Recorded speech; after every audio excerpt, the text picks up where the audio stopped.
dance for joy or lust or... So welcome to slightly shambolic SMMT reviews, the series where at the SMMT test day at Thruxton in Hampshire, we drive some brand new cars and we attempt to review them in less than 30 minutes, and it all goes horribly wrong. This is a 2024 BYD Seal U 1.5 DMI Boost. But is it any good? Should you care? Let's find out, shall we?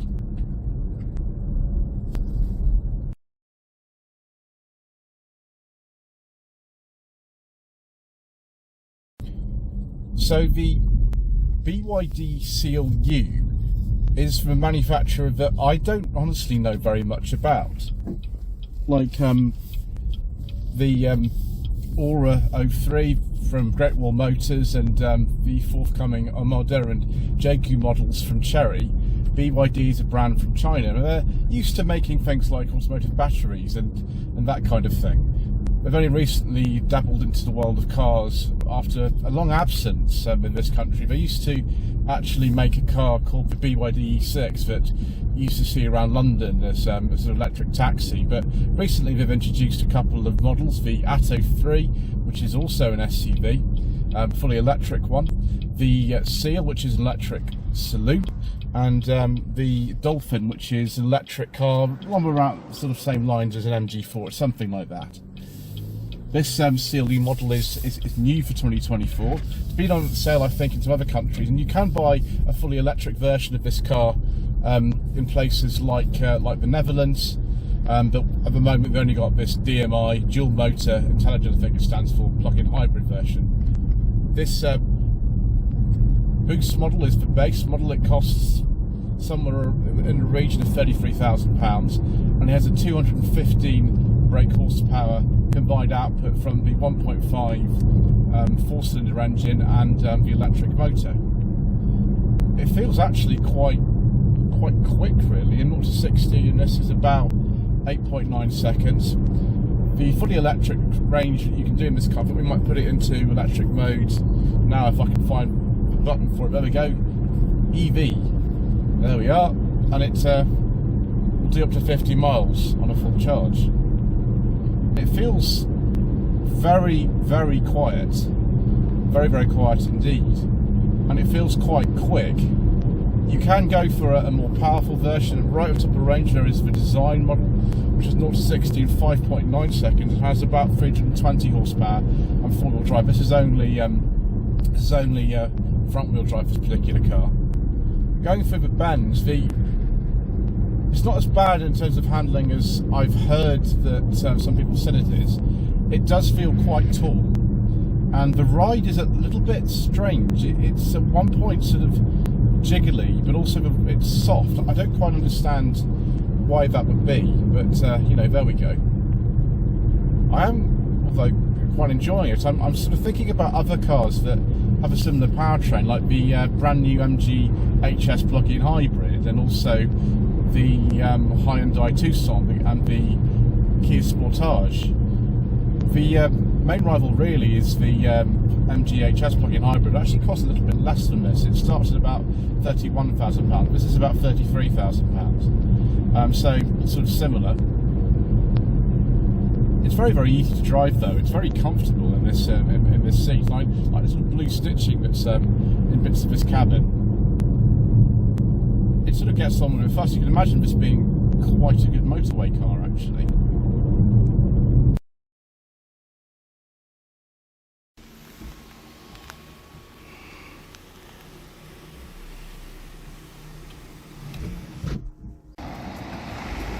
So here we are just outside the circuit where we are today.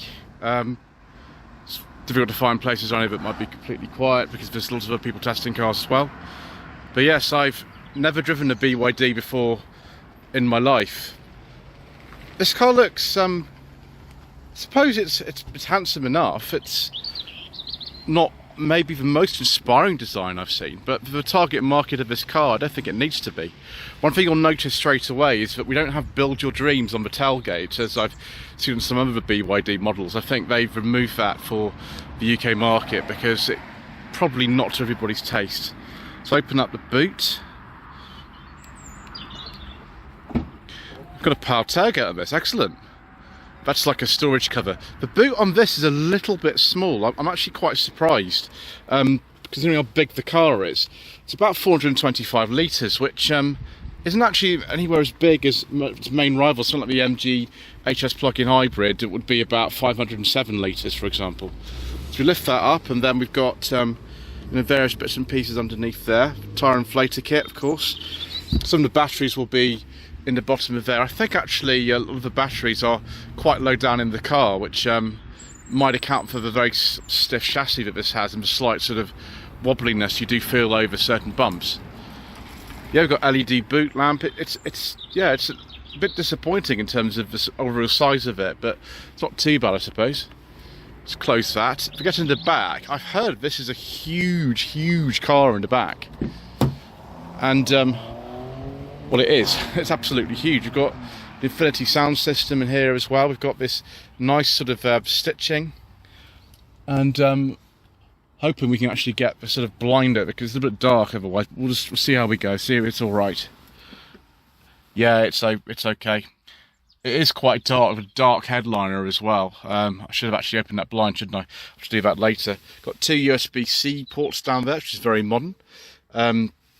Loads of space. I don't know why you need these sort of little kind of holes in here for putting rally harnesses in. It's not a sports car. It doesn't handle in a sporty way or anything, but there we go. Nice big door. Let's go this side. There we go. It's better, isn't it? Yeah, you can see a very large door card and not the biggest window. Very heavily tinted as well, which is why it feels so dark. Do we have a nice armrest in here though? Yes, we did. Some cup holders. And actually, it does feel like quite nice quality. Let's just feel these door tops and see if they're soft. They probably are. Oh, they are. That's good. Yeah, it feels very well made. I'll give it that.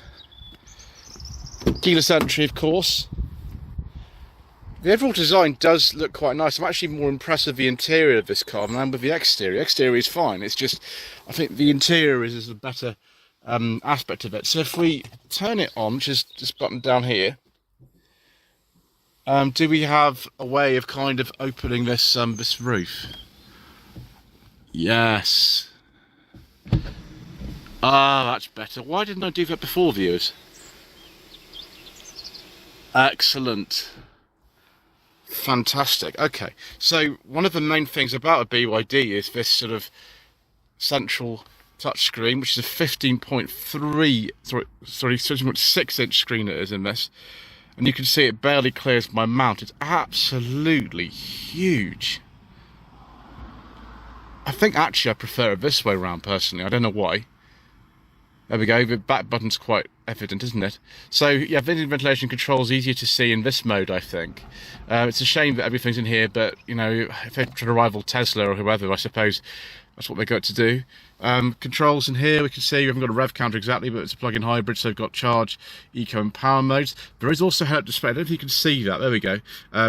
Which is good. It says you've got 619 miles of range. I presume that's with the petrol engine and the plug-in hybrid system. One thing I have noticed actually, I don't know if we can actually see this in this particular car, but the fuel economy I've been getting is not very good, considering it's supposed to be some sort of an enormous super duper figure, 49.5 miles per gallon. But I've been driving it actually today only in electric mode, so there we go. Let's see if the glove box will fit my secret written documents. Oh gosh. Wow. Easily. Very easily. One really strange thing about this car is these indicator and wiper stalks are almost exactly the same as on an MG HS or a ZS or something. I don't know if they're exactly the same, but they're like a carbon copy of them. It's very strange. Got all kinds of safety features in here. I'll just read it from these notes I've got here. Adaptive cruise control, focus on recognition, lane keeping assist, blind spot monitoring. We've also got a semi-autonomous driving mode, which I haven't really got time to test today, but there we go. Press this button here. What sort of things can we get? Oh my gosh, cellular data, audio, connection, version, apps, vehicle, all sorts of things. Steering assist mode, comfortable, sport. I should have put that in sport, shouldn't I?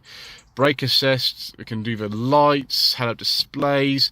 You've got ambient lighting, auto folding mirrors, got a greeting, intelligent memory. I wish I had an intelligent memory. Yeah, air conditioning modes and seats, and my goodness me, there's a lot. Driving assistance modes here, high beam assist, driver attention warning, and active safety, and front cross traffic alert, and blind spot assistance, and hill descent control, and parking assistance mode. Bear in mind, this is the base model. This is the Boost. It's a design model that has a reduced electric range but has more power, and there will be at some point a 26.6 kilowatt hour battery. This is an 18.3 kilowatt hour battery, a comfort model that has an electric range of 77 miles. The AC and DC charging isn't actually particularly this car's forte, but then again, it isn't mostly for plug-in hybrids and things. AC charging is 11 kilowatts and DC charging is 18 kilowatts. So you've got physical controls on the steering wheel, which I prefer in comparison with some manufacturers. You put touch buttons on there.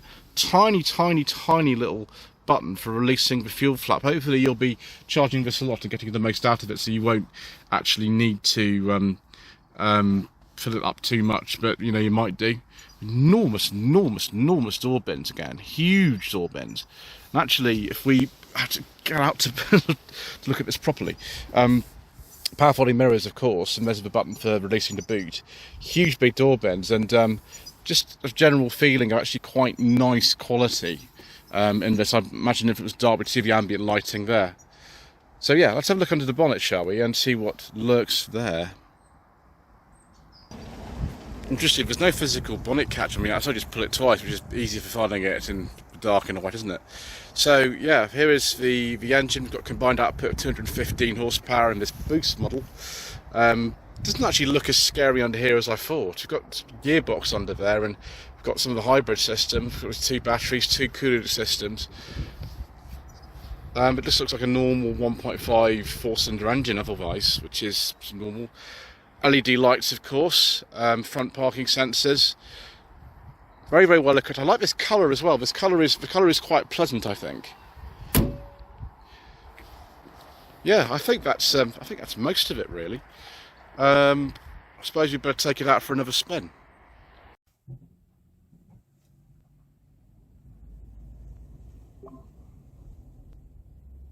I can't say that I'm finding it particularly sort of inspiring in terms of sporty drive or anything like that.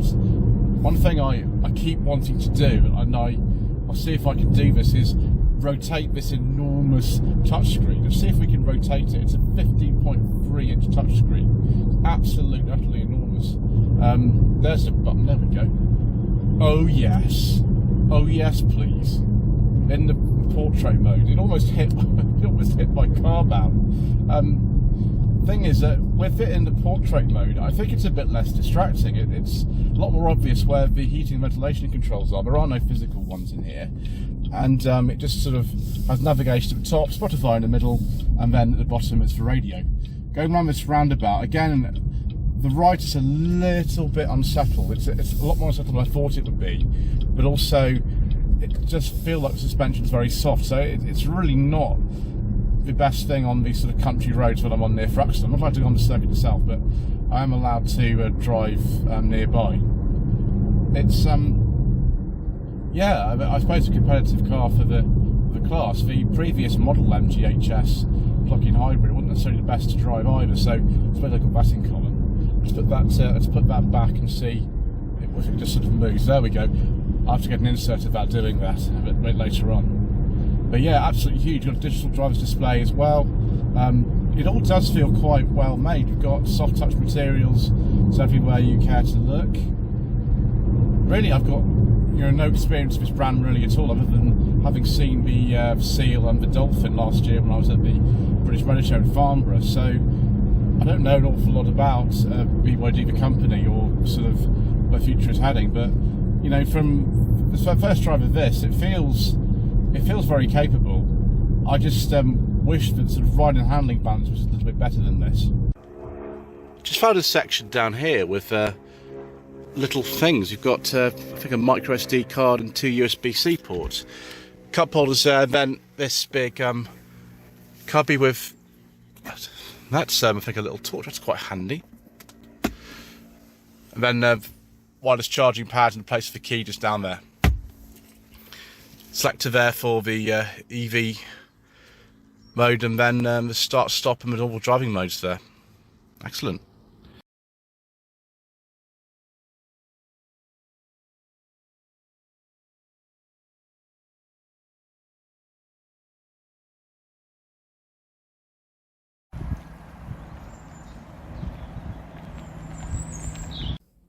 So viewers, the BYD Seal U, in this case the DMI version. This is a car that I would recommend. I'm not so sure about the ride and handling of this. I think there are better choices in that respect. But if you think about the entry level price, £33,000, the only other thing I can think of that costs the same amount of money is the slightly cheaper MGHS plug-in hybrid. And the top trim, the trophy trim, they're about the same as this entry level boost model. The £40,000 or so that is charged for the design model is about the same as the Kia Sportage plug-in hybrid. The Hyundai Tucson, the normal one, starts about 32 without the plug-in model. So I think it's quite competitively priced. There's lots of features to play with in here. It seems actually the technology is quite easy to use for one of these cars. So yeah, I mean, I'd like to see maybe some other BYD models. This maybe isn't the one for me. Maybe I'd prefer one of the others they've got, maybe the Dolphin or the Seal or something like that. But you know, I've come from knowing nothing about them to being, you know, pleasantly surprised actually how good the car is and how good the quality of the car feels, and just all this equipment that comes with standard. Anyway, thank you ever so much indeed once again for watching this slightly shambolic SMMT review. Please don't forget to subscribe to the channel, like this video, leave a comment below, and we shall see you again very soon for some more, well, not particularly brilliant videos.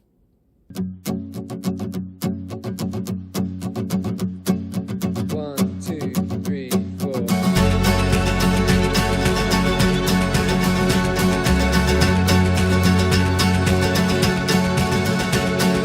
Every blue day, every day with blue skies, and on